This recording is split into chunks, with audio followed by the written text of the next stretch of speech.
Hola Mari,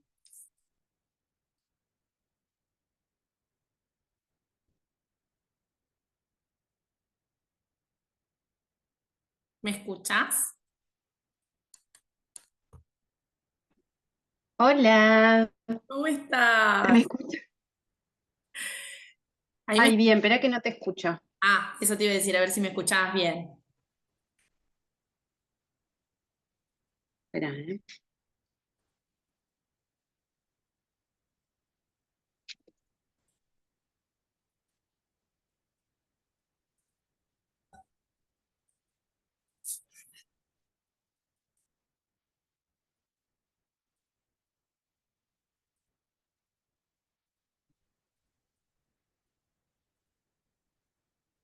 espera, porque no sé por qué yo no te escucho a vos. A ver ahí.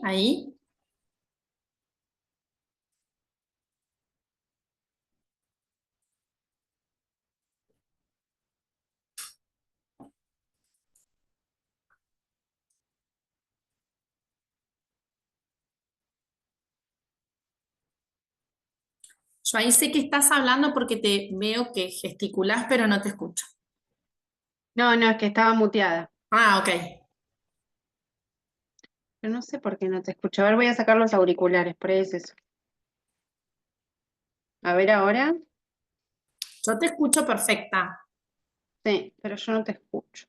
Espera. Ah, puede ser que tenga los auriculares inalámbricos conectados. Espera.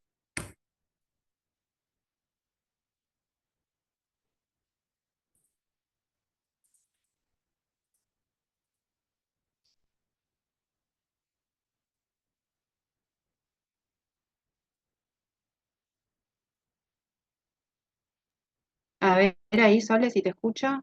Hola, ¿ahí me escuchás? Sí. Ay, sí, a ver si con los auriculares también. Espera. A ver ahora. ¿No? Sí, perfecto. Ahí está. Perfecto. Estaba un clic. Sí, sí, sí, escucho, veo todo. Buenísimo. Ahí se están conectando de a poquito.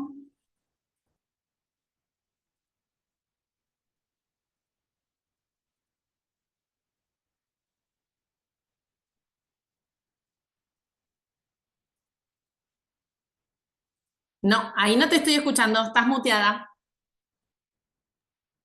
Ahí está, ahora sí. Ahora sí, perfecto. Qué manera de hacer lío con esto de los micrófonos. Yo no puedo creer, estuvimos toda la pandemia así y nos sigue pasando. Bueno, suele suceder, no pasa Sí, nada. sí, sí, tal cual, Bueno, ¿cómo tal estás? cual. ¿Andás por acá por Suárez? Muy Vi. bien. No, ya me volví, Ya ya te me volví. volviste. Me Ah, volví a bueno. casa, sí. Nos Así que, volvimos ayer, pero acá hace casi 20 grados. El frío ah, que pasé en Suárez fue una cosa de locos, sí, pero sí, Suárez es así, es fresquito. no, pero no cambio por nada el clima seco de allá. Hay una humedad acá. Recién estaba mirando, yo vivo en un piso muy alto y se ve hasta Uruguay cuando está despejado. Y hoy no se ve el edificio de enfrente. Hay Claro, un claro, nivel de claro, es humedad. Ah, impresionante la humedad que tienen, sí, me quedo con impresionante. el frío, me quedo con el frío toda Y la vida. acá tenemos, bueno, a través del Antibiotic App, nosotros, gracias a Pedro Pesac, que es el Sí. creador del Antibiotic App, nos pone todos los meses como recordatorio estos Ateneos, y por eso tenemos gente de toda Latinoamérica. Ahí nos están Ay, escribiendo sí, vi. que hay de Honduras, así que, bueno, queremos que se presenten todos los años, todos los meses. Nos preguntamos de dónde nos están escuchando y está buenísimo porque compartimos un montón de experiencias diferentes, así que bueno, aguardamos que Qué nos cuenten buena. de dónde nos están escuchando. Bueno, de Perú ahí Cristian nos comenta que está allá, nosotros estamos acá, yo estoy en Coronel Suárez, es una ciudad al sur de la provincia sudoeste de la provincia de Buenos Aires, que hoy igual hizo un día lindo, a pesar de que estamos a 21 de julio, 23 de julio, hizo como 16 grados y estaba lindo. Bueno, acá Pedro Felipe Vizcaya de Colombia, bueno, el Luno Facundo de Córdoba, así que bienvenidos a todos, es un placer otro mes y ya van 4 años que estamos haciendo esta actividad. y perpetuamos en el tiempo, todavía seguimos con ganas de seguir haciéndola. Bueno, y hoy tenemos el grato placer de tener a la doctora Marina Pasinovich. Ella es médica pediatra, especialista en enfermedades infecciosas infantiles, en pediatría, es infectóloga pediátrica y trabaja en el Hospital Pedro Elizalde, en, en la provincia de Buenos Aires, es parte La de ciudad, en la es ciudad. ciudad, es ciudad, ciudad autónoma de Buenos Aires, y también trabaja, vos corregime Marina, en el área de epidemiología del ministerio. Ahora estoy, ya les voy a contar un poco porque me parece que tiene que ver con lo que les preparé, pero ahora estoy en una subsecretaría, en un área de Ujú. planificación estratégica. Antes estaba dentro de otra subsecretaría que tenía una dirección nacional que era la de enfermedades transmisibles. Ahí hice todo mi recorrido desde que entré en el 2015, pero ahora estoy, como se está reestructurando el organigrama, estoy en el mismo área de planificación donde estaba, pero en una subsecretaría distinta. Perfecto. Bueno, dentro del Ministerio de Salud de la Nación. Dentro del Ministerio de Salud de la Nación, sí, sí. Bueno, así que la invitamos, yo Sí, hace muy sí. poco la conocí, hace unos meses, porque tenía alguna idea de venirse para Suárez, iba a ser muy bienvenida si alguna vez toma la decisión. Y bueno, y fue invitada y con gran humildad y un sí muy rápido, aceptó, aceptó sumarse a estos encuentros, a estos ateneos, para que nos cuente un poco acerca de los tratamientos ambulatorios acotados en infecciones pediátricas. Así que bueno, la idea es Sí. que charlemos un poquito de esto y bueno, Marina, te vamos a escuchar.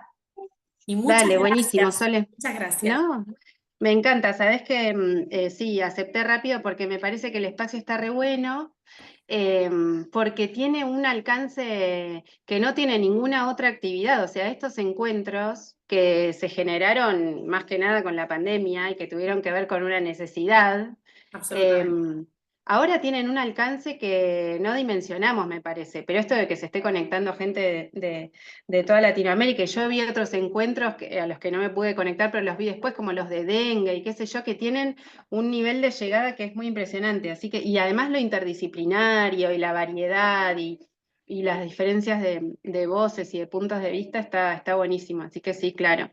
Bueno, somos un montón. Voy a compartir, este es el segundo desafío, el primero es no mutearse, el segundo es compartir bien. Poder compartir bien, vamos. Vamos Ay, ahí. Dios mío, sí. Espera, dame un segundo.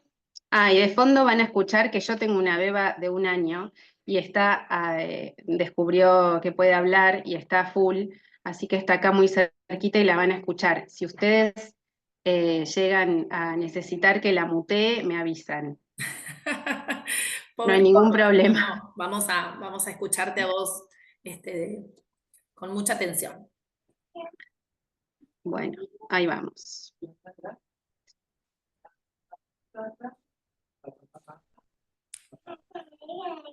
Bueno, voy a poner en modo pantalla y me dicen si, en modo presentación digo, y me dicen si se está viendo bien. Obvio que si quieren que vayamos charlando en el mientras tanto, para mí siempre es mejor que al final, porque Ok. así se hace menos aburrido. Así que todas las intervenciones son bienvenidas. Bueno, como decía Sole, mi idea fue tratar un tema no complejo, o sea, un tema del que ya se sabe bastante, pero porque se me ocurrió cuando pensaba, bueno, ¿qué puedo yo aportarles, ¿no? Como distinto, se me ocurrió que lo que yo puedo aportar por mi recorrido, que ahora se los voy a contar un poco, es una mirada 360 sobre los niveles de gestión de los antimicrobianos. Entonces pensé un tema que no fuera tan complejo, que es esto de los tratamientos acortados, que en pediatría es algo que estamos tratando de imponer hace un tiempo, cuesta un poco porque hay mucha resistencia a salir de los estándares, pero que se está tratando de imponer. Pero la idea es contarles un poco una mirada 360. sobre este tema. Entonces, para contarles un poquito sobre mi recorrido y que se entienda por qué es que pensé en abordarlo así, yo me formé como pediatra en entre el 2009 y el 2013 en un hospital de la Ciudad de Buenos Aires, que es un hospital de tercer nivel, de alta complejidad. Hay 2 hospitales de niños en la Ciudad de Buenos Aires. Atiende más que nada a primer, segundo y tercer cordón del conurbano sur de la provincia de Buenos Aires. Tiene una gran afluencia de público, es el que más consultas tiene por año de los dos. Y yo ya sabía que iba a ser infectología, así que apenas terminé pediatría en el 2013, empecé infecto en el otro hospital de la Ciudad de Buenos Aires, en el Ricardo Gutiérrez, que la terminé en el 2016, y me volví a mi hospital de cabecera, a mi hospital donde me formé como pediatra, con una beca de SADI, una beca Cecchini, para investigar infecciones fúngicas invasivas en inmunocomprometidos. Eso fue en el 2016-17, y después me quedé hasta el 2020 como instructora de residentes de pediatría. En el 2020, y con la pandemia, empecé a formar parte del comité de crisis en el hospital, como parte del plantel de infecto, y después ya no hubo posibilidades de seguir en infecto, así que me pasé al lugar donde más hacía falta, que era la guardia. Así que hasta el día de hoy estoy como pediatra de guardia en el Hospital Elizalde, que es mi trabajo, digamos, de más disfrute, aunque es una locura, pero ahí estoy, como le dicen, en la trinchera. En el 2016, cuando yo estaba terminando infecto en el Gutiérrez, entré a trabajar al Ministerio de Salud de la Nación, al área de inmunizaciones. Estuve 6 años en la dirección de inmunizaciones, que en ese momento era una dirección nacional, y coordiné el programa de erradicación de la polio, donde tuve como 2 grandes hitos en mi carrera, que fueron 2 cambios en el esquema de vacunación contra polio, que seguro los deben conocer acá en Argentina, que fueron incorporar la vacuna inactivada, y el segundo que fue reemplazar todas las dosis de Sabin. Y ahí me di cuenta de que a mí me interesaba mucho la gestión, o sea, aprender a saber qué hacer con los recursos sanitarios, que son siempre escasos, siempre finitos y siempre insuficientes, lo mejor posible. Entonces me puse a estudiar gestión. Ahí hice diplomatura, maestría, especialización, bla, bla, bla, y terminé como haciendo mi recorrido, como les contaba. Pasé de la Dirección de Inmunizaciones a la Dirección Nacional de Transmisibles, de ahí una subsecretaría, y terminé en un área de planificación estratégica, que es lo que hago el día de hoy en el Ministerio de Salud, que básicamente lo que hacemos es aplicar una metodología de planificación muy específica, tanto al diseño de las políticas sanitarias como a su implementación. Entonces, todo este recorrido que les cuento tiene que ver con esto de poder ver cómo se usan los antibióticos en los 3 niveles de gestión que existen. O sea, en la microgestión, que es el 1 a 1 con el paciente, ¿no? El momento en el que se indica, se prescribe y se sigue al paciente. En el de la mesogestión, que es como la institución, en este caso para mí es el hospital, regula y monitorea la utilización de sus antibióticos, y en el de la macrogestión, que es como en una institución donde se definen políticas sanitarias, en mi caso es el Ministerio de Salud de la Nación, pero podría ser el de la jurisdicción o el del municipio, se definen la normativa o las guías, las directrices que después van a llegar a la micro y a la meso. Entonces, yo lo que trato de hacer ahora es mostrarles un poco el panorama de este 360, pero como obviamente es mucho, pensé que por ahí el de la meso se los puedo contar otro día, porque yo hice mi tesis de maestría, se trató de averiguar cuán racional es el uso de los antibióticos por parte de los profesionales. O sea, cuánto los pediatras de mi hospital se adhieren a las guías de práctica clínica al momento de indicar un antibiótico. Esas se las puedo contar en otro momento, dio resultados súper interesantes. Y Sin hoy duda, voy a vamos a estar estar, atentos y en sí, cualquier momento te volvemos a llamar así nos contás un poquito esa situación. sí, porque la verdad es que es muy interesante ver, una vez que tenemos las directrices, cómo nos apegamos a ellas, ¿no? Como, bueno, cuánto respetamos eso que nos dice la institución que debemos hacer, y cómo responde la institución a esta adherencia o no a las directrices. Bueno, es una mirada súper interesante, y más en un tema como antimicrobianos, que sabemos que está generando problemas a nivel mundial que van a derivar en cuestiones de salud pública muy, muy graves en los próximos años. Bueno, entonces para un poco lo que pensé para contarles hoy sobre la micro es, bueno, cómo llega uno a enterarse, ¿no?, de cómo tiene que indicar los antibióticos, y como yo elegí los metaanálisis, hablar un poco de qué son los metaanálisis y para qué se usan y cómo es una buena forma de actualizarse sobre un tema. Obviamente abordar la fundamentación sobre los tratamientos acortados, que en pediatría es muy similar a la fundamentación que tiene acortarlos en personas de cualquier edad, obviamente. Elegí 4 infecciones que son súper frecuentes en pediatría, los motivos de consulta más frecuentes en la guardia, porque me parece que lo más simple es lo que más sirve. Acá no meterse con el inmunocomprometido, el neutropénico febril, que Total. también se puede tratar, pero no ir a lo complejo, sino ir a ver en lo simple qué es lo que está pasando. Cotidiano, Y tal después cual. para hablar, claro, lo cotidiano, lo de todos los días. Y para hablar un poco de la macro, abordar una ley que es muy reciente, que es la de prevención y control de la resistencia a antimicrobianos, que está absolutamente relacionada con acortar un tratamiento, para contarles algunas cosas que son eh, muy, muy específicas, tal vez relacionadas con la ley, pero que tienen que ver con nuestra práctica cotidiana, hagamos lo que hagamos, digamos. Si todos los que estamos acá nos cruzamos con un antibiótico en algún momento de nuestra práctica cotidiana, esta ley la tenemos que, aunque sea, saber de qué se trata, ¿no? Obviamente no saber en detalle, pero sí saber de qué se trata. Así que bueno, arrancando con la micro, vos Sole igual me decís por el horario, porque yo suelo no mirar el reloj. Bueno, Tranquila, no hay arrancando problema. con la micro, los metaanálisis son el modo en que yo elegí para actualizarme sobre este tema. No son el único modo que hay para actualizarse, pero es el que yo elegí y ahora les voy a contar por qué. Uno tiene varias formas de actualizarse sobre un tema.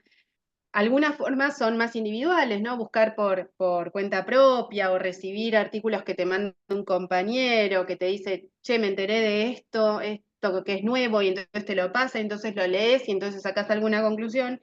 Algunas maneras colectivas, ¿no? Por ejemplo, yo formo parte del Comité Nacional de Infecto de la Sociedad Argentina de Pediatría, entonces hacemos revisión todo el tiempo sobre algunos temas y bueno, y entre todos vamos arribando a conclusiones y haciendo recomendaciones, o asistencia a congresos, o estos encuentros, ¿no? Como que son formas más en comunidad de actualizarse sobre algún tema. Pero lo que siempre tiene que ocurrir es que sea la mejor calidad de evidencia posible la que estamos revisando. Entonces, los metaanálisis son muy buenos en este sentido. ¿Por qué? Porque un metaanálisis es una revisión sistemática, ahora vamos a ver por qué es sistemática, de una pregunta de investigación que permite identificar, evaluar y sistematizar toda la evidencia o la información que hay sobre un tema.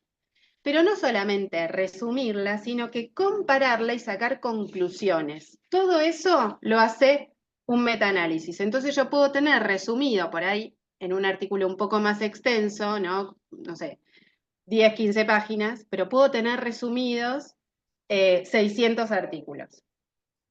¿Y por qué es necesario hacer este tipo de búsqueda, ¿no? Y no meterse en un buscador, en PubMed, y buscar tratamiento acortado en faringoamigdalitis y elegir los primeros 4? ¿Por qué es mejor buscar metaanálisis? Para mí hay 2 razones fundamentales. Primero es que el exceso de información que hay en este momento hace que no podamos leer todo lo que existe. Se empezó a hablar mucho en la pandemia de la infodemia, que era esta epidemia que teníamos de artículos, ¿no? Que nos llegaban todo el tiempo y no sabías qué leer y qué elegir y no te daba el tiempo. Bueno, se estima que en este momento se producen 2 millones, se publican 2 millones de artículos por año. Y que para actualizarse sobre un tema, uno tendría que leer 17 artículos por día. O sea, es imposible. Imposible. Entonces, imposible. Imposible, aunque uno sea súper multimillonario y se dedique a hacer nada durante todo el día, no se puede leer tanto. Entonces, por suerte, hay un grupo de gente que hace este trabajo por nosotros y resume y compara toda la información.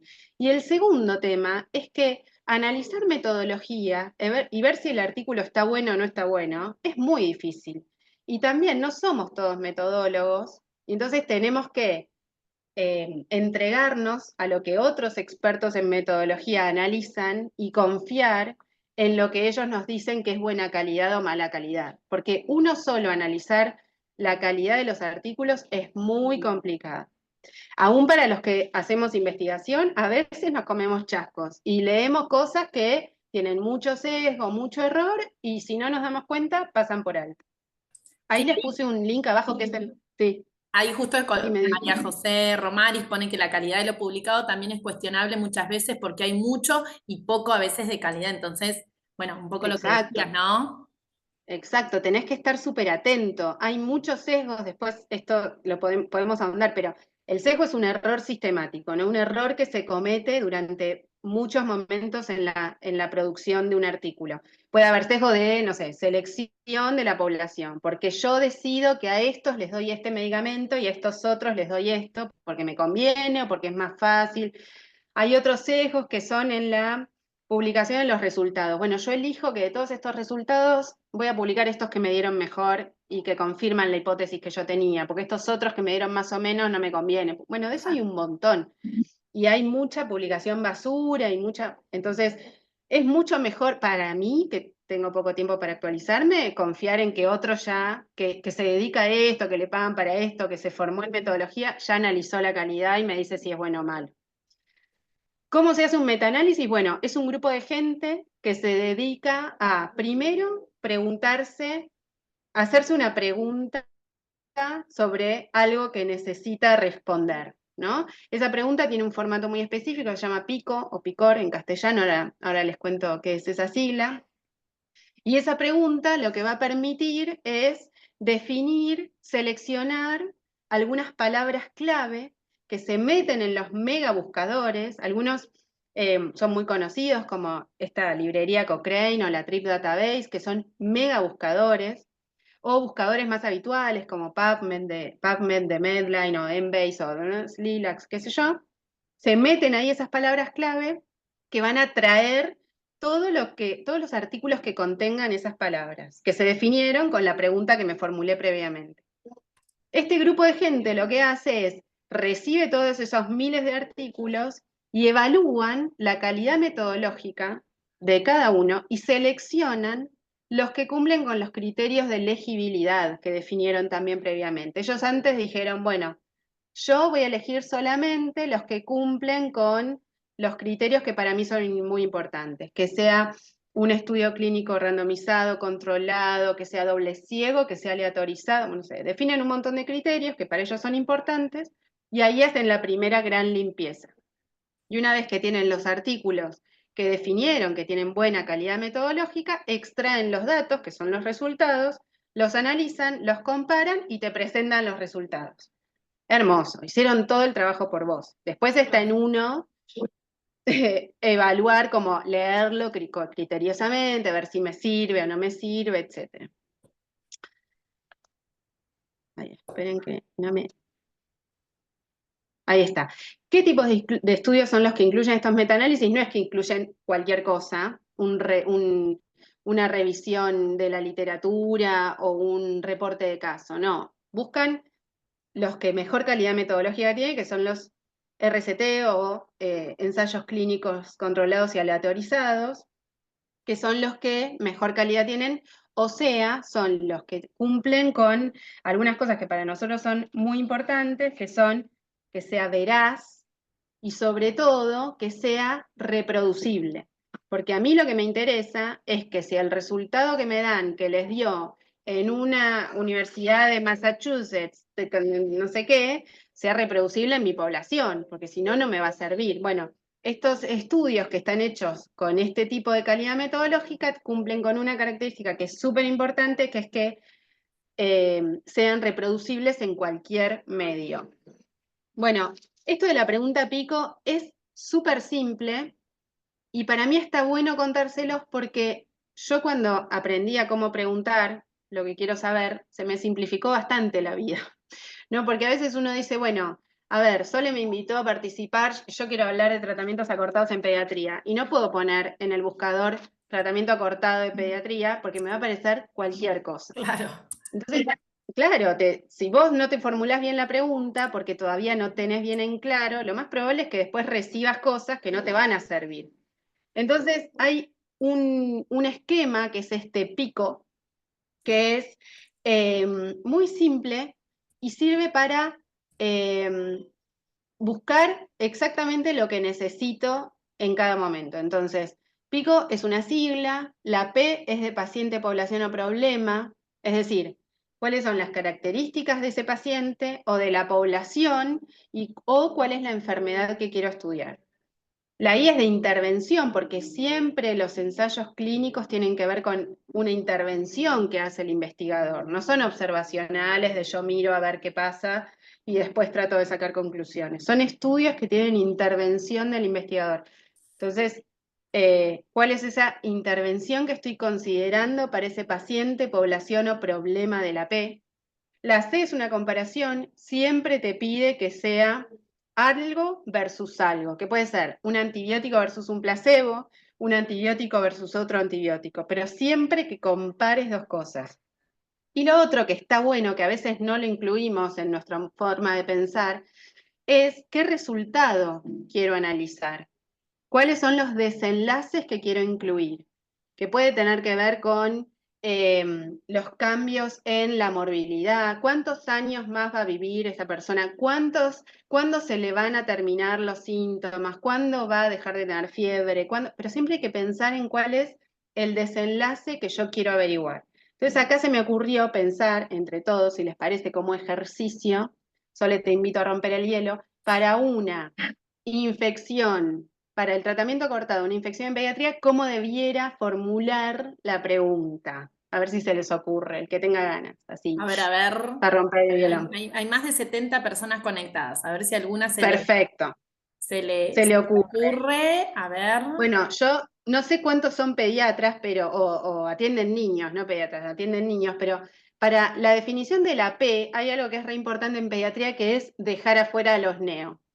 O sea, los neo Ok. para los pediatras Es son otra otra rama. especie. Ah, sí. Porque a un neo nunca le vas a cortar un tratamiento, porque a un neo, un paciente de 0 a 1 mes, es como Sí, casi sí, una sí. bomba atómica, entonces, como que siempre los dejamos afuera. Entonces, la P podría ser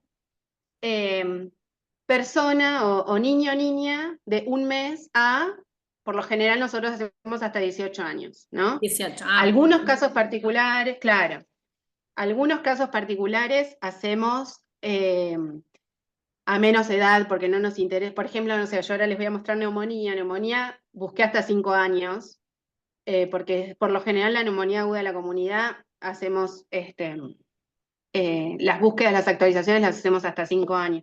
Hay otros temas que nosotros extendemos un montón por un tema de cariño o no sé qué, pero los pacientes que tienen infecciones que no son agudas, los pacientes con VIH, los pacientes con hepatitis, etcétera, los seguimos hasta los 24, Pico. 5, o Claro. sea, nunca soltamos. Es como un paciente, no sé, un paciente oncológico para un pediatra, no lo soltás, porque sabés que en su tránsito hacia el servicio de adultos siempre hay como una... A mí me pasó un montón, adolescentes que abandonan tratamientos como locos cuando los derivás al especialista de adultos. Entonces, Claro. bueno, la definición de la edad va a tener que ver un poco con qué problema o qué patología estoy buscando. La intervención en estos casos va a ser el tratamiento antibiótico vía oral, porque yo voy a hablar de Ambulatorio. infecciones de tratamiento ambulatorio, así que no me voy a meter con ningún otro tipo de tratamiento y no estoy hablando de diagnóstico, que también podría ser una intervención. Es muy difícil formular preguntas pico para diagnóstico, pero son más fáciles para tratamiento, pero igual se pueden evaluar intervenciones de diagnóstico. La comparación, en este caso que estoy evaluando tratamientos acortados, es versus el tratamiento estándar. O sea, yo me voy a preguntar el desenlace que ahora podemos pensar de un tratamiento, por ejemplo, no sé, de menos de 7 días a comparado con un tratamiento de 7 días o más. Esa sería la comparación. Y el resultado yo podría pensar, por ejemplo, ahora vamos a ver algunos ejemplos, pero podría pensar la duración de los días de fiebre, o una recaída o hasta la muerte. Podría incluir en desenlace si es que a mí me interesa. En estas infecciones no, porque la verdad es Por que lo suerte estoy no tienen ese evaluando. desenlace en general. Exacto, exactamente. Así que voy a incluir cuestiones más relacionadas a cuánto le dura los síntomas al paciente que le acorto el tratamiento, ¿sí? O cuánta recaída hay, o si tiene diagnóstico etiológico, si cuánto tarda en negativizar los cultivos, no sé, algo así. Bueno, eso es un ejemplo de pregunta pico. Ahora, la fundamentación, que esto no les voy a decir nada que no sepa nadie, está relacionada con que acortar un tratamiento antibiótico o adecuar un tratamiento antibiótico es parte de la estrategia del uso racional de antimicrobianos, que como todos sabemos es una emergencia sanitaria porque esta batalla la estamos perdiendo. O sea, la batalla de la producción de antibióticos versus la emergencia de cepas multiresistentes a nivel mundial, la estamos perdiendo. Nosotros no tenemos un problema bueno, nosotros en la ciudad de Buenos Aires, en mi hospital en particular, empezaron a aparecer cepas panresistentes en pacientes súper comprometidos, ¿no? No en pacientes ambulatorios, obviamente, pero eh, el uso racional de antimicrobianos es la principal fundamentación de por qué adecuar un tratamiento antibiótico. Pero tenemos que pensar que tiene que ver con un montón de cosas que no son menores. Adecuar un tratamiento antibiótico y acortarlo mejora la calidad de vida del paciente y de su familia. O sea, no solamente porque los chicos y chicas que están en tratamiento antibiótico probablemente no puedan ir a la escuela, por ejemplo, porque muchas veces no los dejan entrar, no les dejan dar el antibiótico cada 6 horas, sino que además tiene efectos psicológicos. O sea, realmente tomar un antibiótico no es inocuo, ni para el niño o niña, ni para su familia. Afecta el juego, afecta el disfrute, afecta la relación con sus padres. Así que adecuar un tratamiento antibiótico y hacerlo bien les mejora la calidad de vida. Además, mejora la adherencia. Decirles que tienen que tomarlo por 5 días versus decirle que lo tiene que tomar por 2 semanas, hace que se predispongan mejor. Eso lo vemos todo el tiempo. Como que permite negociar. Mejora la seguridad porque disminuye los efectos adversos, genera menos resistencia antimicrobiana, tiene menos costos directos que son los de sanitarios directamente, que es el gasto en el antibiótico, en la jeringa que voy a usar para dárselo porque es un bebé, etcétera, y los gastos indirectos, que es esa familia yendo a comprarlo, perdiéndose el día de laburo, etcétera. Tienen efectividad comprobada, o sea, no es que estamos inventando, la efectividad está comprobada y ahora se los voy a mostrar, y tiene mayor beneficio comunitario, o sea, no estamos beneficiando solamente al paciente, sino que a su entorno también por todo esto que dijimos antes. Así que algo que por ahí me interesa que todos nos llevemos de acá es que siempre, siempre, siempre hay que pensar en acortar un tratamiento antibiótico. Después vemos si se puede o no, pero tiene que ser una posibilidad en nuestra cabeza cuando estamos frente a alguien a quien le estamos prescribiendo un antimicrobiano. Obviamente que no es para todo el mundo esto. Tengo que ver el estado clínico de ese paciente. Si llega yo pelota, es muy probable que no le vaya a cortar el tratamiento antibiótico. Si tiene signos de infección sistémica, y Claro. no voy a pensar en darle 3 días antibiótico. Tengo que pensar en el sitio de infección. Si es una infección osteoarticular, es muy probable que no lo pueda cortar, porque ese antibiótico necesita una concentración y un tiempo en ese sitio que no la voy a alcanzar con 3 días. Tengo que pensar en el agente causal, hay bacterias y bacterias, no para todas es acortar. Tengo que pensar en qué antimicrobiano tengo disponible. Yo en el hospital donde trabajo, que es un hospital de muy alta complejidad, en la ciudad de más recursos del país y todo eso que dicen, no tengo amoxicilina. Tengo amoxiclavu, tengo cefalosporinas, la que quieras, de la generación que quieras, pero no tengo amoxicilina, entonces también es importante a la hora de tomar la decisión. Tengo que pensar y conocer el patrón de resistencia local, esto solo me lo podés recontra confirmar, pero saber qué anda dando vueltas en la ciudad donde vivo o en el hospital donde trabajo es recontra importante. Porque obviamente que no me voy a animar a hacerlo en un lugar donde sé que anda dando vueltas algo que no va a responder con 3 días. Tengo que saber que puedo seguir a ese paciente. Esto yo lo veo un montón en el hospital donde yo trabajo. atendemos gente que es de muy lejos y que sé que tal vez no pueda volver para ver si cuando le suspendí el tratamiento a los 5 días porque me animé a cortarlo le fue bien o mal. Y entonces por ahí prefiero dárselo por más días y que se siga en el nivel local y estar más segura de que es más probable que no falle. Y tengo que saber el estado inmunológico y si tiene o no enfermedades de base. Porque los pacientes, hasta los pacientes neutropénicos febriles, pueden recibir tratamientos de cortado. Ya hay evidencia, ya no es un tirarse a la pileta, ya estamos seguros de que se pueden acortar, pero no va a ser lo mismo tratar un inmunocomprometido con un tratamiento corto que a un inmunocompetente. Vamos a ver si tiene enfermedades de base o no. Así que todo esto lo tengo que tener en la cabeza, pero siempre puedo considerar la posibilidad de acortar un tratamiento. Eso sepámoslo. Bueno, como les contaba, abordo 4 infecciones súper frecuentes para usarlas de ejemplo, pero la verdad es que si se animan a entrar a la página de Cochrane, que es esta mega librería que tiene todos los metaanálisis adentro bien hechos, como es un lugar súper serio, formular una pregunta pico con esas 4 cositas que son como importantes definir de antemano sobre cualquier infección, les va a aparecer un metaanálisis. Así que vamos a usar estas 4 ejemplos. Para faringoamigdalitis, infección creo que causa de consulta más frecuente en pediatría, definimos una pregunta que ya eh, en su elaboración tiene algunas características importantes. Por ejemplo, yo definí una persona entre 1 mes y 18 años, pero con una faringoamigdalitis por estreptogrupo B. O sea, Más yo ya acotado. sé que tienen más acotado. O sea, no quiero hablar de las virales, no fui a buscar de las virales, que son la mayoría. No, fui a buscar directamente faringitis por estreptogrupo B, o sea, que tienen cultivo positivo o estrepto positivo. Para pensar como intervención los tratamientos antibióticos y comparar tratamientos acortados con antibióticos distintos a la amoxicilina y la peni, o sea, menores a 10 días, versus tratamientos de 10 días o más con peniomoxi. Eso era lo que yo quería comparar.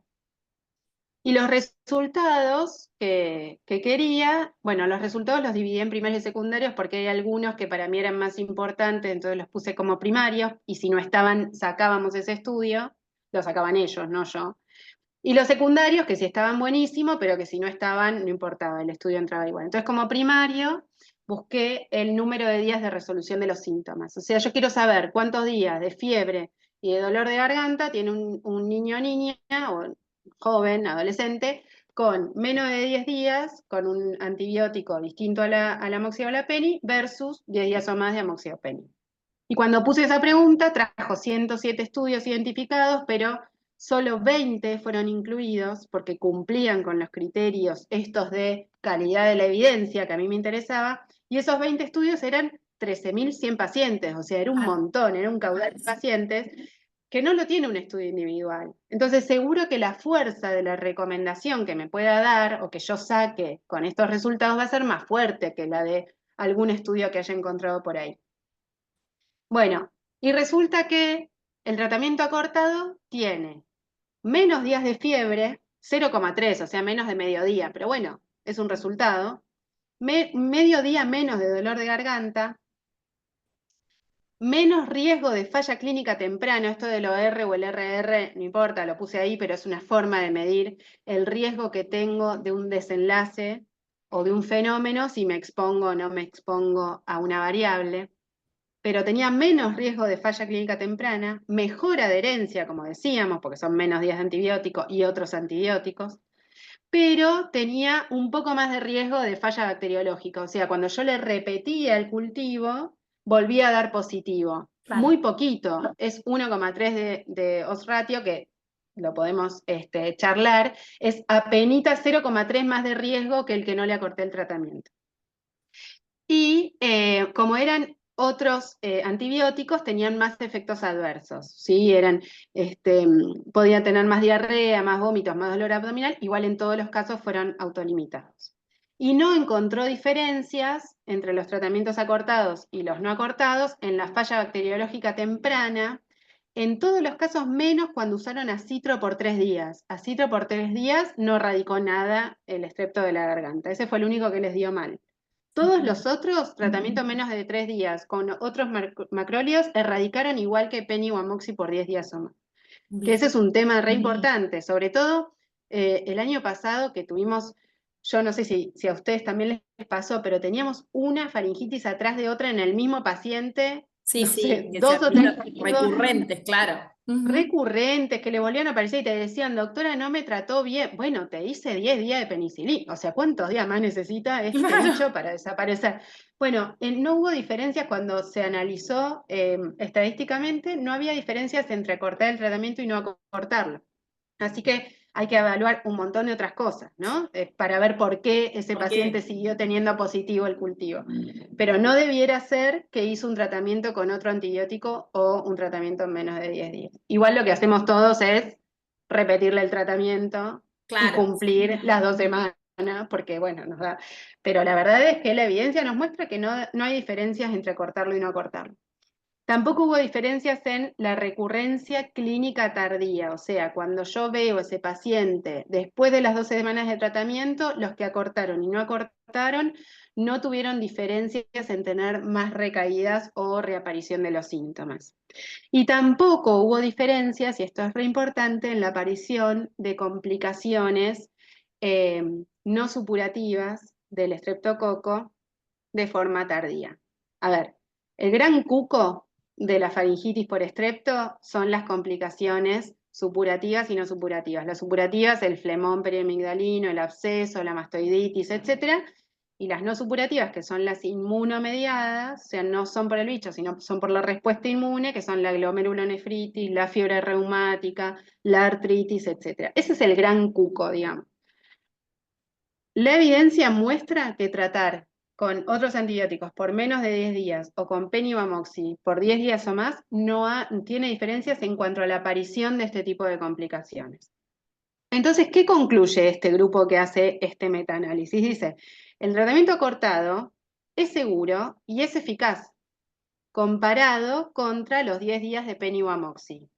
Lo que dicen, porque obviamente está hecho en otros países del primer mundo, es que en áreas con alta prevalencia de fiebre reumática y hacer el tratamiento estándar con Penny por 10 días o más. Claro. Ahora, ¿cuál es el tema?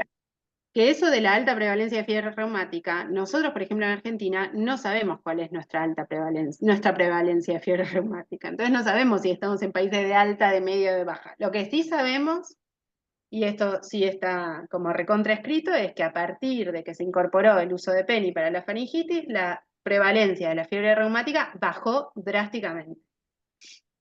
En países en desarrollo puede ser, como les puse ahí, de hasta 100 casos por cada 100.000 niños. Claro, nosotros no tratados. sabemos, no tenemos No estadísticas de sabemos. fiebre, claro, de fiebre reumática, claro. Esto desde que yo empecé a tratar niños como pediatra, me acuerdo que siempre pasaba lo mismo, era como, bueno, ¿te animás a no tratarla? Porque lo más probable es que sea viral, y bueno, sí, si el paciente no muestra signos de infección bacteriana, me animo a no tratarla. Ahora, ¿sabés que existe la fiebre reumática post-faringitis por estrepto? Y sí, es el cuco siempre, pero la verdad es que en nuestro país no hay ningún estudio. Me puse a ver ahora para actualizar esto, además del metaanálisis, entré en las sociedades científicas de, ustedes los adultólogos están más acostumbrados, pero las de cardiología, las de reumato y qué sé yo, y en todas dice lo mismo, dice, nosotros no sabemos cuál es nuestra prevalencia de Claro. cardiopatía,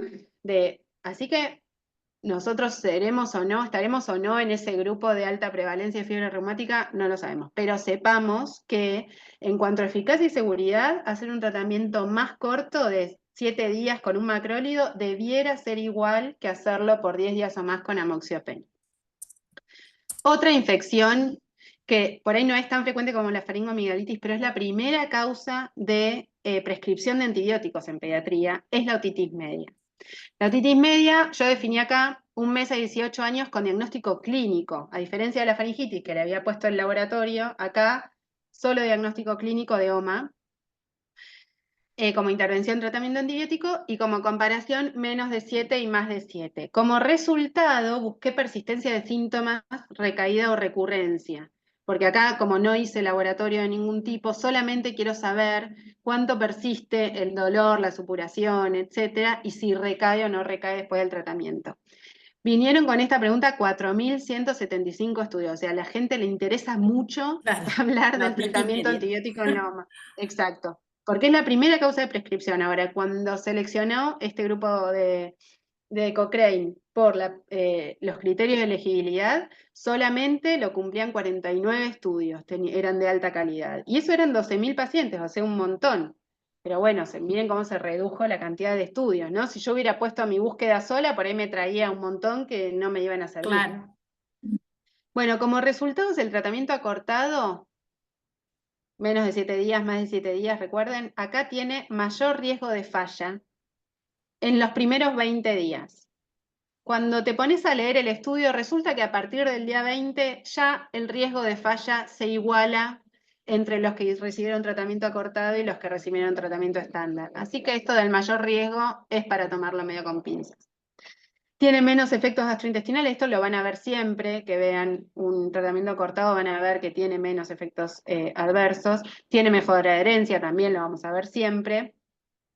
Y obviamente, si el paciente tenía compromiso bilateral, perforación, o sea, tenía una otitis que probablemente tenía más días de evolución, y le iba peor si acortaba el tratamiento. Entonces, ¿qué concluye este grupo que hizo la comparación? Dice, bueno, primero acá hay una cosa que no se los incluye en los resultados, pero ya hace mucho tiempo que sabemos que se podrían no tratar las otitis, que las otitis sin tratamiento tienen la misma evolución que las otitis con tratamiento.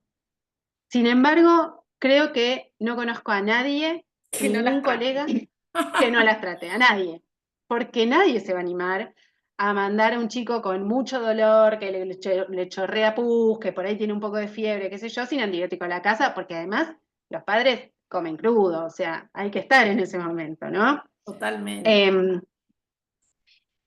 ¿Qué es lo que está escrito por la evidencia que ya hay? Es que uno podría seleccionar algún grupo de pacientes para animarse a no tratarlos. Los pacientes mayores de 6 meses, porque los menores de 6 meses también tienen su sistema inmune que por ahí no les anda del todo bien, entonces, mayor de 6 meses, sin comorbilidad, con vacunas completas para neumo y hemófilus, con familia continente, que sé que si le empeora va a volver, y sin signos clínicos de enfermedad grave, si no está muy febril, si no lo veo muy decaído, así.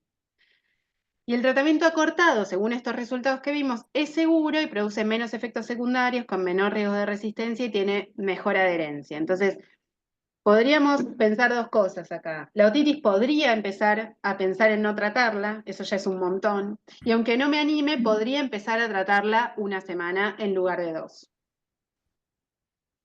Ahora pasamos a otra infección que es un poco menos frecuente, pero más alarmante, que es la neumonía aguda de la comunidad, porque es una enfermedad que sí tiene mayor riesgo de complicaciones.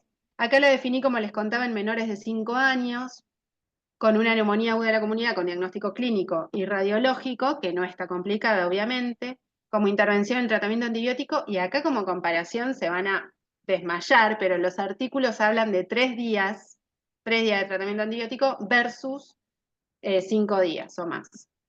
Como resultado primario, lo que más me interesa es la recuperación clínica, pues yo recibí un paciente que no le hice nada más que una placa, así que quiero saber cuánto tarda en dejar de tener fiebre, tos, etcétera.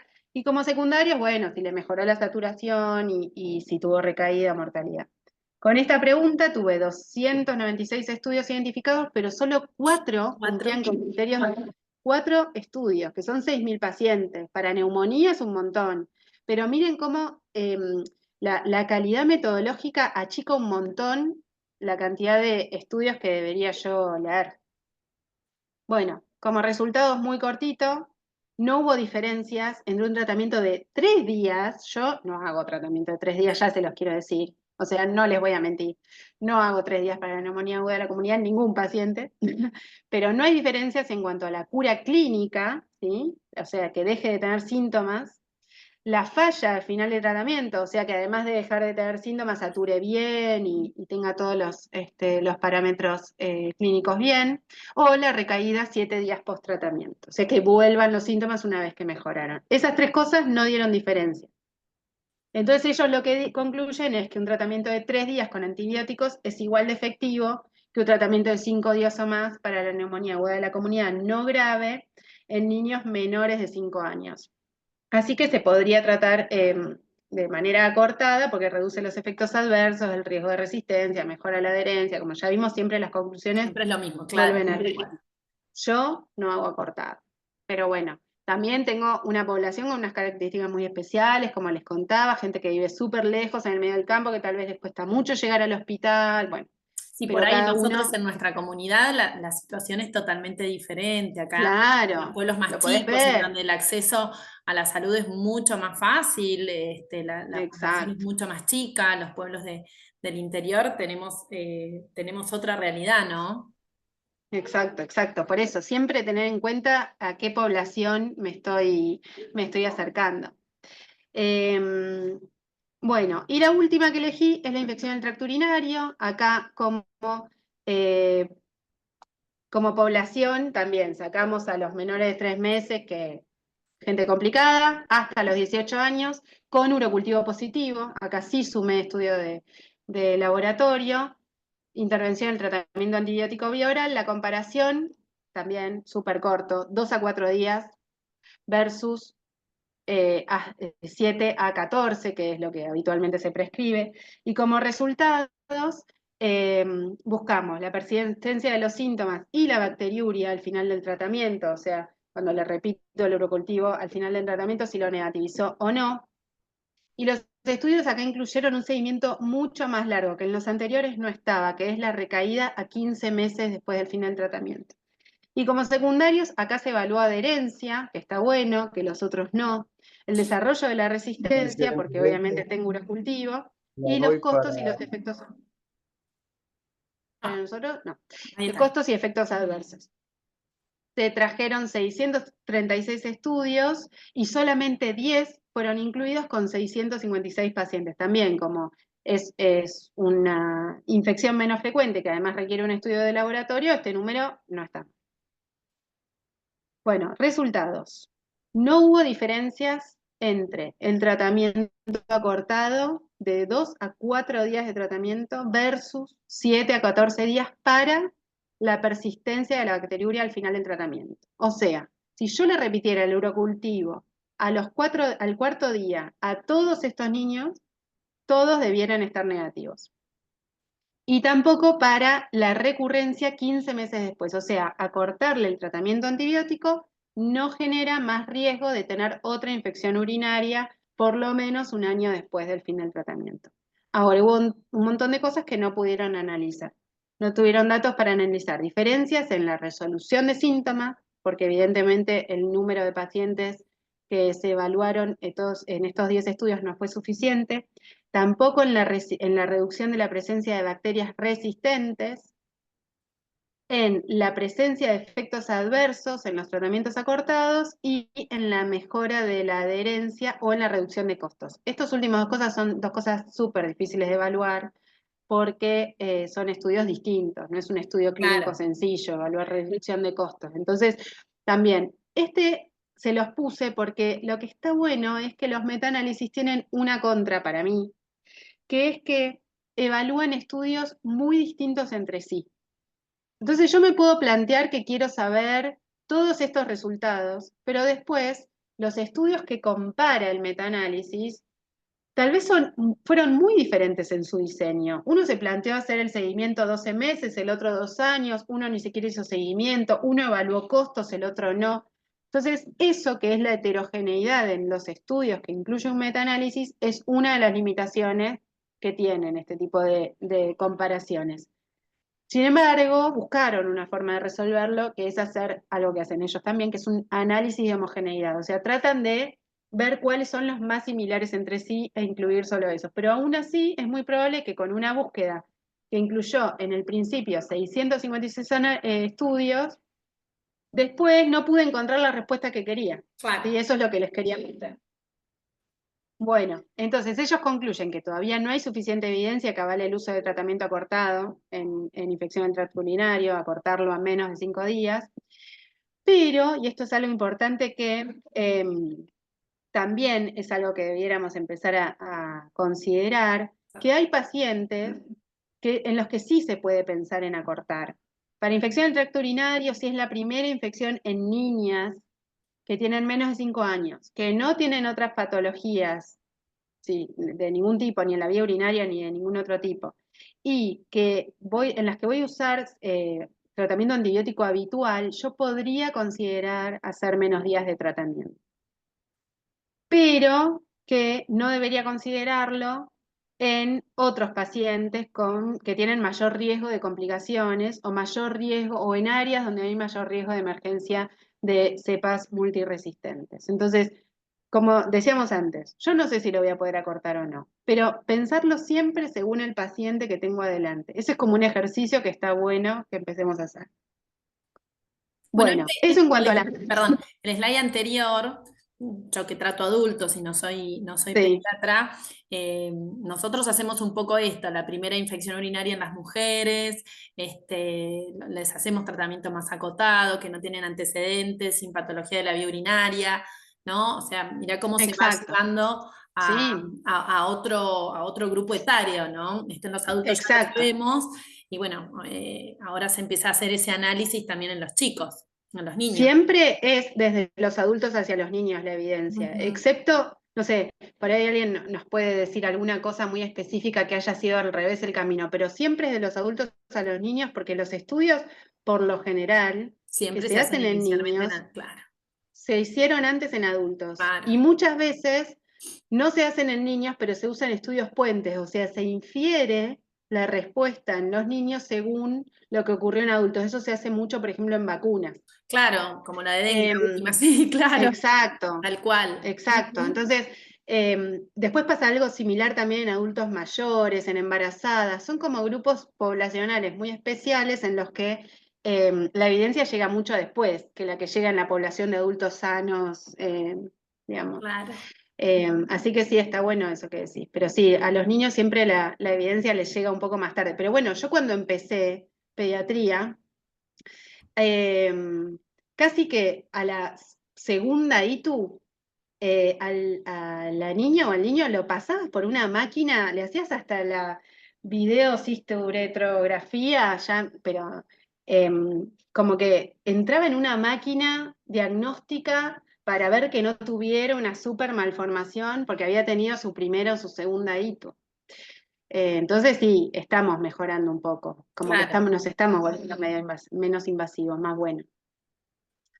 Bueno, eso en cuanto a la micro, al uno a uno, ¿no? Pero ahora pensaba un poco como, bueno, ¿de dónde viene esta necesidad de empezar a adecuar los tratamientos antibióticos? Bueno, esta necesidad viene de la identificación de un problema de salud pública. O sea, no es solamente la inquietud individual de, che, ¿no será mejor que reciba menos días de tratamiento? No, se identificó que hay un problema de salud pública que va a ser una de las principales causas de muerte no dentro de mucho, que es la emergencia de la resistencia antimicrobiana, y los estados se tuvieron que poner a hacer cosas. Bueno, nosotros tenemos una ley que es muy nuevita, ahí está, es la ley 27680, me queda re poquito, o sea, son las 8 menos, 3 minutos, pero Sí, vos me tranquilo. decís, Sole, vos me decís. Em, Esta ley, que es la Ley de Prevención y Control de la Resistencia Antimicrobiana, fue sancionada en el 2022. Les cuento algunas cosas muy simples y si quieren otro día nos dedicamos toda la ley o a algunas cosas que les interese. Pero lo que tiene en su primer artículo dice que el objeto es establecer mecanismos para promover la prevención y el control de la resistencia a los antimicrobianos en todo el país. Ese es el objeto de la ley.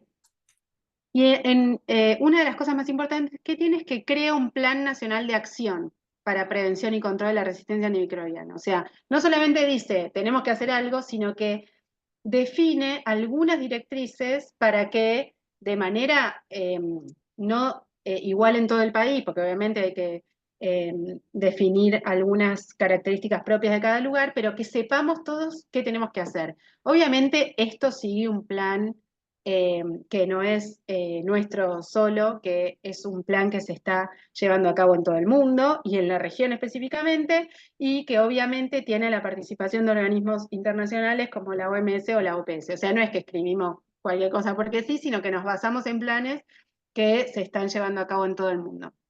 Y este Plan Nacional de Acción promueve el uso apropiado de antimicrobianos y también tiene como propósito generar y controlar protocolos de uso responsable, o sea, generar directrices para saber cómo usar los antimicrobianos. Entonces, todo lo otro que dijimos antes tiene que ver con que ya hay directrices o vías que se están generando para que tratemos de usarlos cada vez mejor.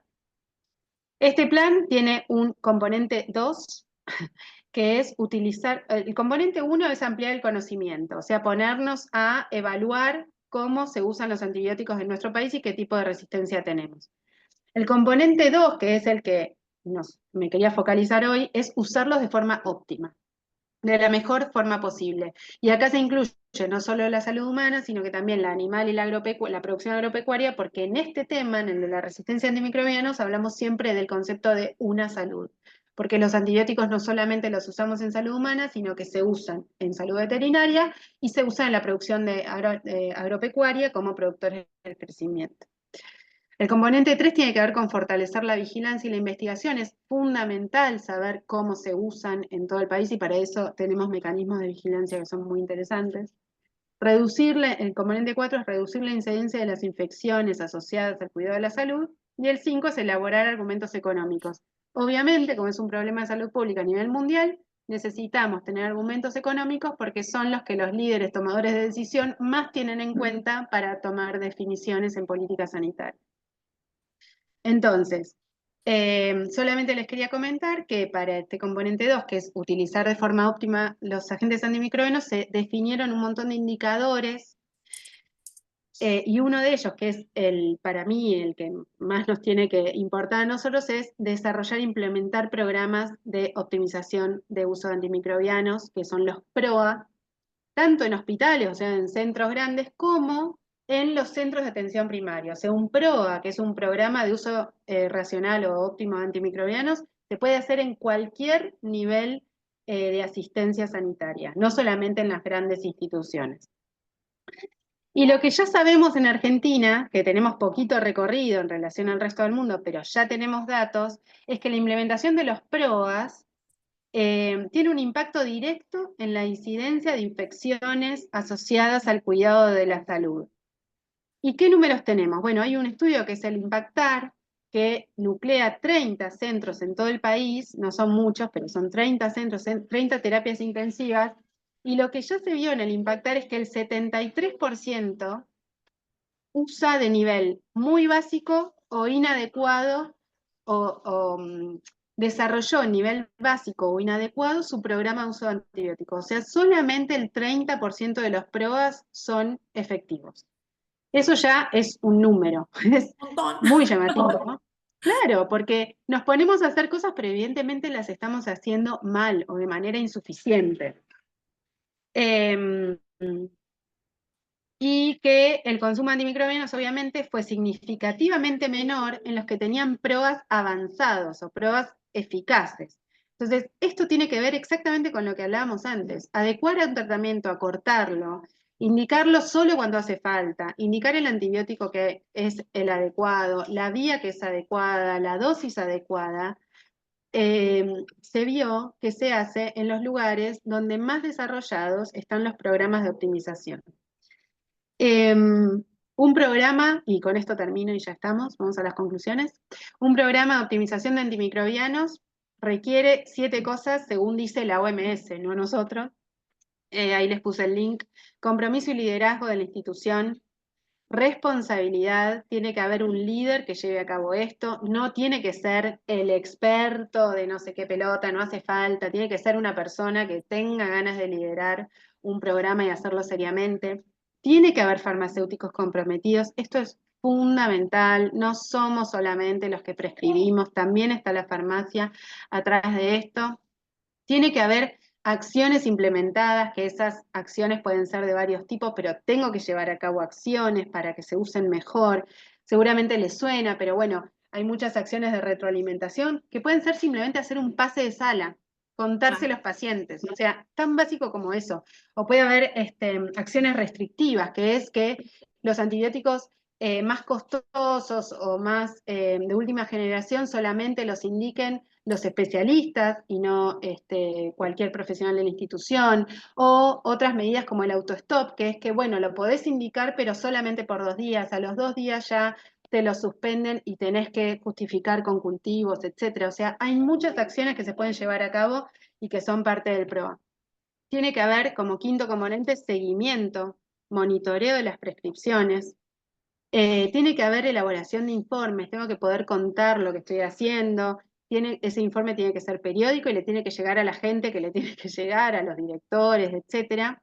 Y tiene que haber educación, eso es fundamental. O sea, no solamente escribir mi guía de tratamiento de infecciones osteoarticulares en pediatría. Si yo la escribo y la publico, es muy probable que no le llegue a los que le tiene que llegar. Entonces tiene que haber acciones de educación continua para, sobre todo, sensibilizar en el tema, ¿no? En un tema que, como decíamos, a nosotros los pediatras nos pasa un montón, que yo soy infectóloga pediatra, pero todos los pediatras son infectólogos. Entonces, nos pasa que sensibilizar sobre estos temas es re importante porque estamos hablando de cosas que hacen todos los pediatras, en mi caso, todos los días, ¿sí?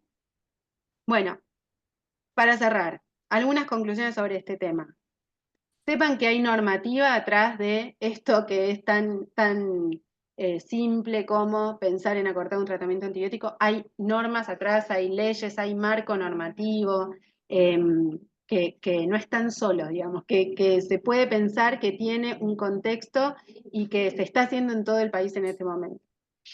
Esto es algo re importante que yo lo leí el otro día y me pareció que está bueno, que es que la duración óptima de los tratamientos antibióticos no se sabe cuál es.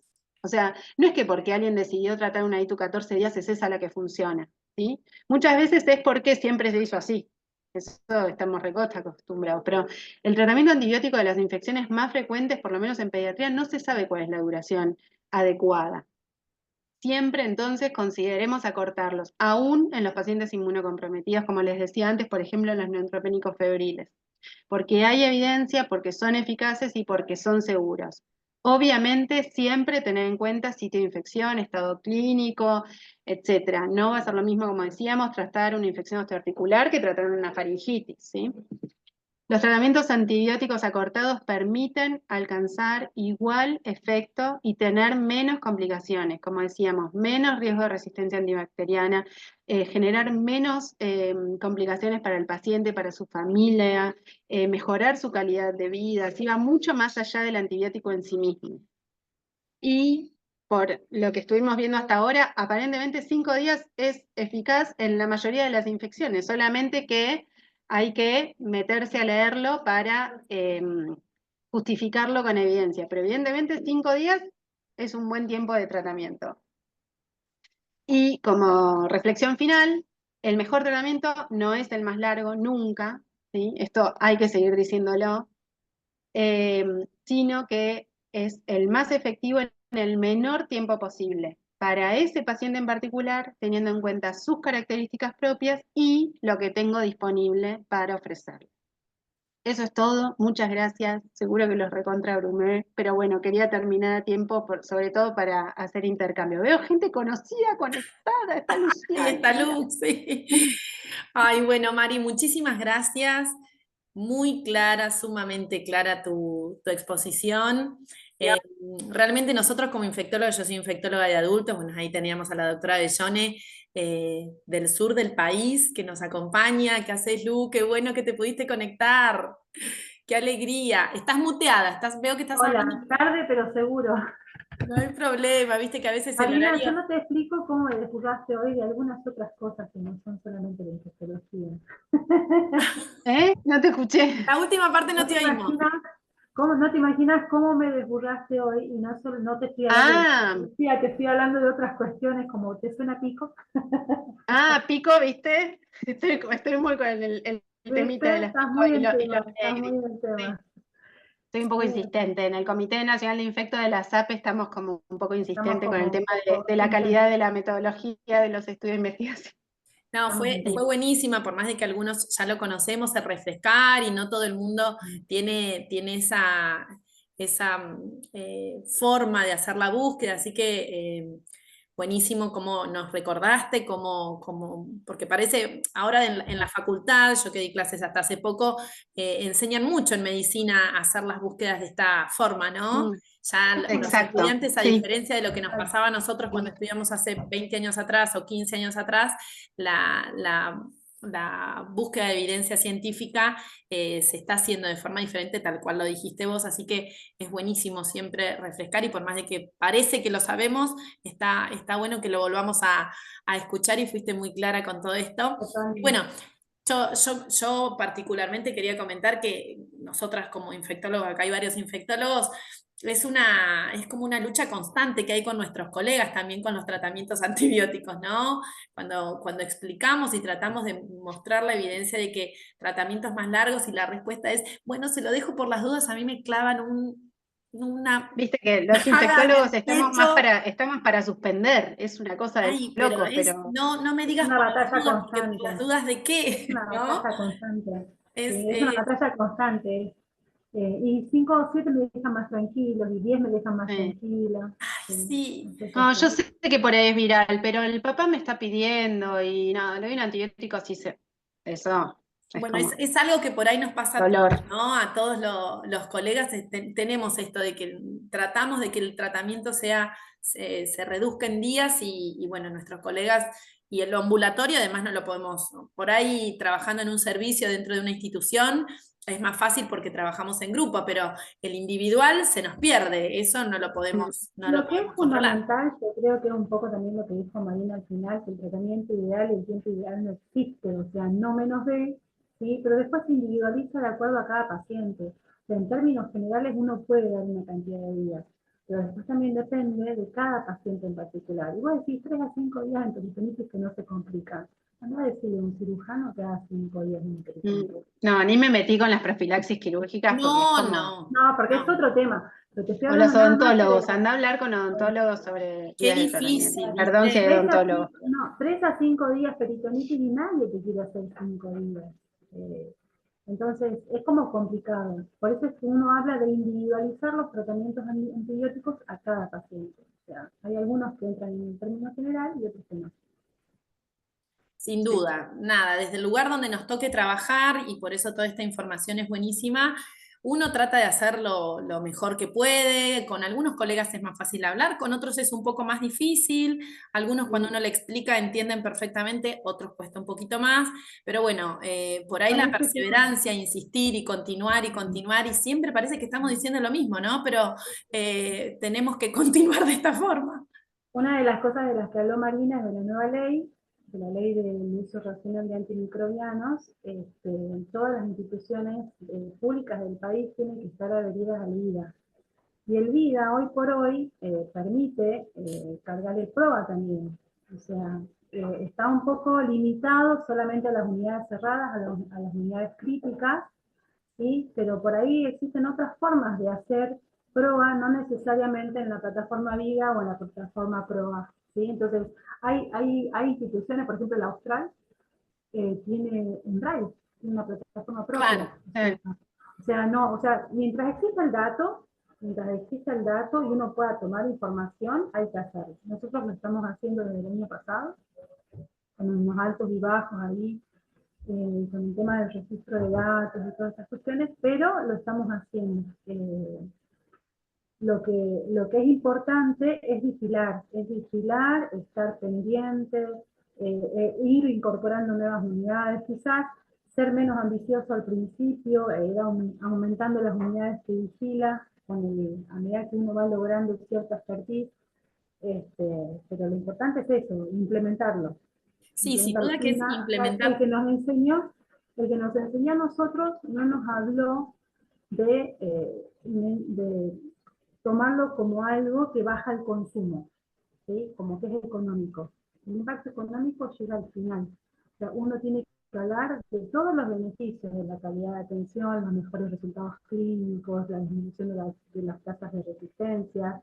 El consumo del dinero es una consecuencia.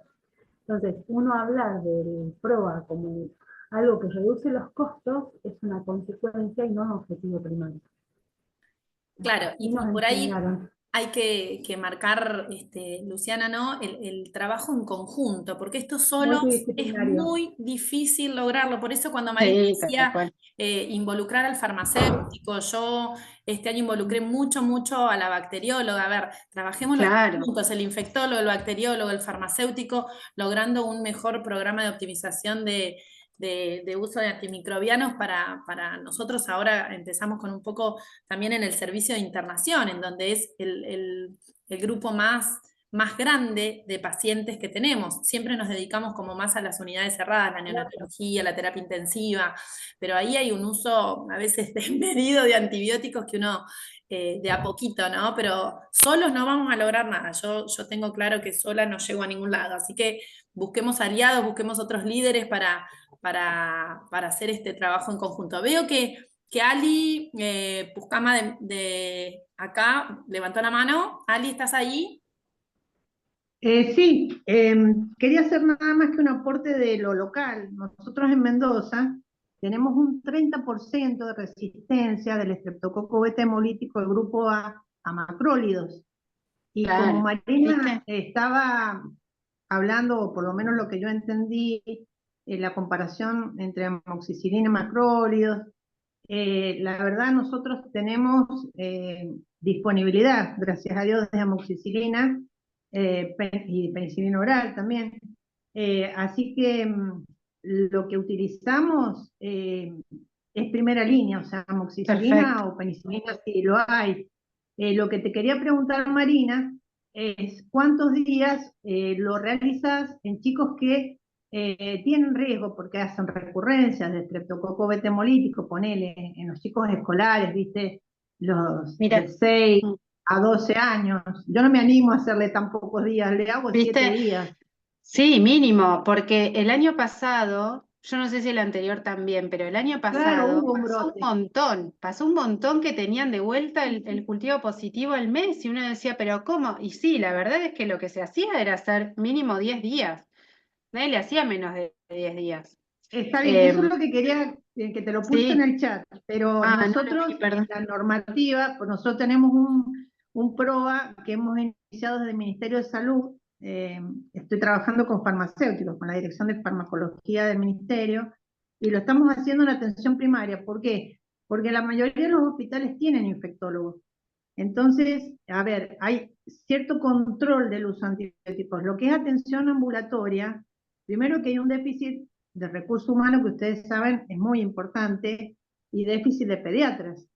Entonces, ¿qué es lo que normatizamos? Que en anginas, cuando tiene los criterios de Centor, cuando uno sospecha o cuando cultiva o cuando hace el test rápido y es estreptococo beta hemolítico, le hacemos 10 días.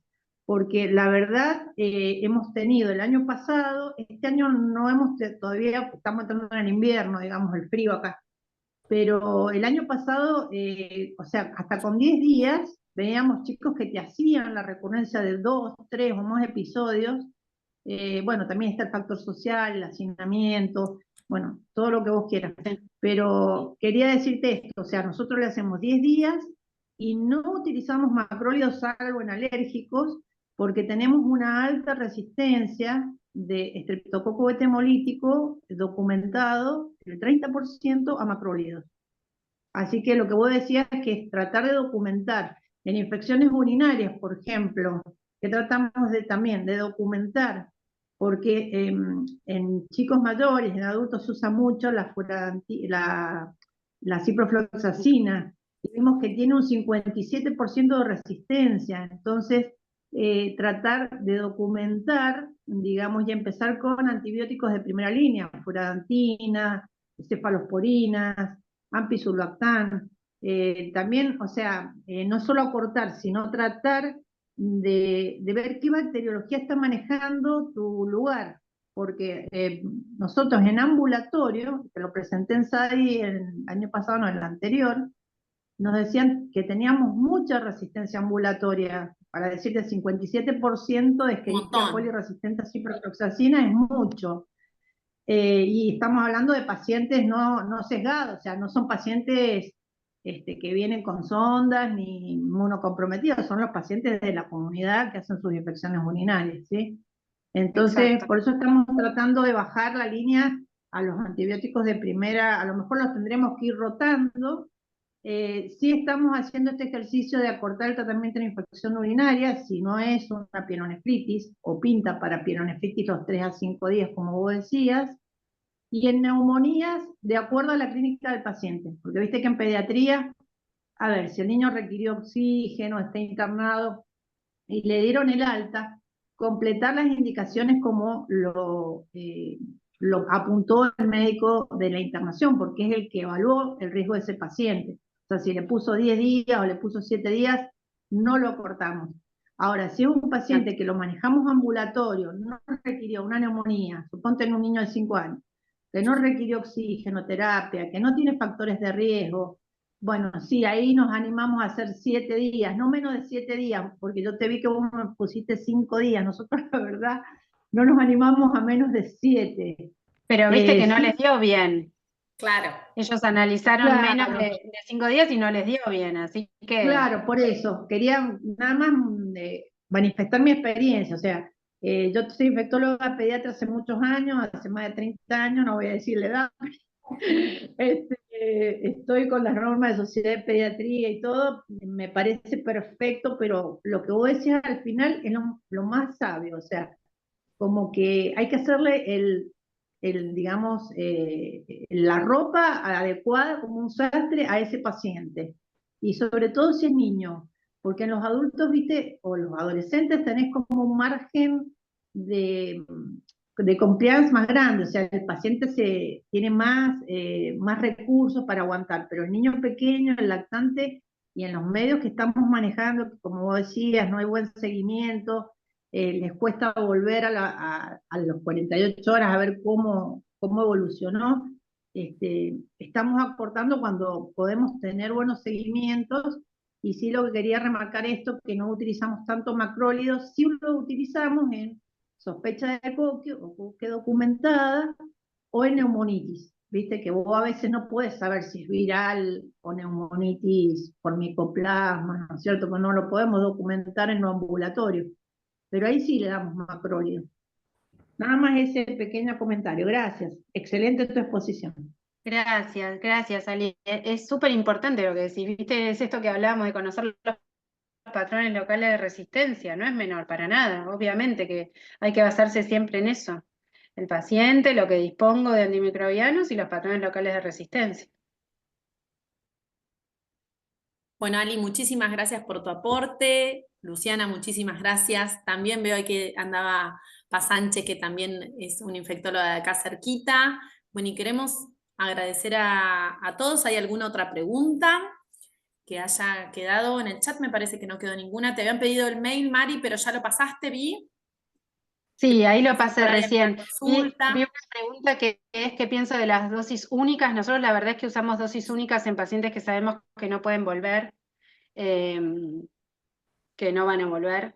Usamos también dosis únicas de cefalosporinas de tercera generación, pero son muy pocos los casos, digamos. Eh, Siempre preferimos la vía oral. Y la otra pregunta que vi, que es ¿qué es cuco? Estuvo muy Ah, bien, sí. porque yo usé la palabra cuco sin darme cuenta de por ahí. Así que sí, el cuco es un fantasma, es miedo. Sí, por ahí, como tenemos gente de otros países, nosotros en Claro, Argentina claro. estamos, yo por eso aclaré, en Argentina la usamos con frecuencia y significa tener un poco de miedo a algo, ¿no? Así que Sí, a veces nos olvidamos de que usamos términos distintos sí, sí. en los diferentes países, así que sí, vale la aclaración. Bueno, Mari, muchísimas gracias una vez A más. ustedes, a Em, ustedes. Espero que haya servido. Increíble, como te dije recién, súper clara tu exposición. Ojalá que te volvamos a tener Sí, en sí, otro momento. Y, sigamos pensando. y Sí, bueno, esta clase, esta exposición va a estar subida al canal de YouTube a Infecto Viral, como siempre. Tenemos todas las del año pasado y las de este año también que fuimos pudiendo grabar. Así que bueno, los esperamos a que la puedan volver a ver quienes no la pudieron ver en su totalidad o recomienden verla porque me parece sumamente valiosa. Así que, bueno, muchas gracias, Mari, muchas gracias a todos los que estuvieron A ustedes, a ustedes. presentes. Seguimos después de 1 hora 20, mirá, y Sí, hay un montón. casi 40 Perdón. personas todavía conectadas. Así que muchas, muchas gracias. Y bueno, espero que pronto nos volvamos a ver el próximo mes. Vamos a tener seguramente la residencia del Muñiz que nos va a presentar un caso, así que nos volvemos a encontrar el próximo mes. Muchas gracias Buenísimo, a todos. gracias, Gracias, Sole, Mari. gracias a todas. Chau, chau. Chau, chau. Chau, nos vemos, Ale.